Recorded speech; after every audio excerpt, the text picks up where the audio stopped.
It's always been the standard perception that violence in video games leads to violence in teenagers. You've heard it many times before. Computer and video games under fire because of graphic violence and sexual themes. But do the games really lead to real-life violence and sexual misdeeds, or is this all just a big to-do about nothing? AFR correspondent Jem Sardar looks at both sides of the issue. It was one of the worst school shootings in American history. 2 Colorado teenagers gunned down a dozen of their teachers and classmates at Columbine. In the wake of the tragedy, people pointed fingers just about everywhere. They laid blame at the feet of the shooter's parents, the availability of guns, and some experts were quick to blame violent video games the boys played before going on their real-life rampage. But does virtual violence really make people more aggressive?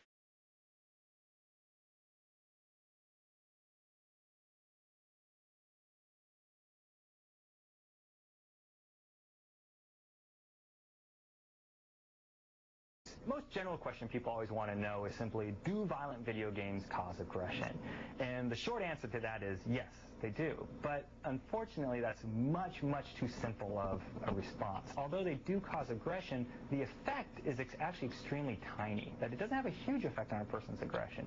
And perhaps what's more important, what we examine in our lab, or demonstrate in our lab, is only certain types of people are strongly affected by violent video games, whereas the vast majority of people are completely unaffected by it.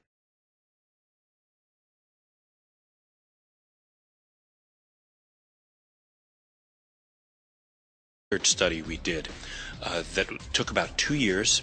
It was funded by $1.5 million from the United States government to look at violence in video games and whether kids who play violent video games are at greater risk for acting out violently in the real world. We found that those kids who played a lot of M-rated games, that is, they listed them among their favorite games and they played them for more hours, that they were at greater risk for having a bunch of these more common problems. Now, you have to understand this does not mean that playing these games causes these problems. It may be that the kids who are attracted to violence in the real world are also attracted to these games.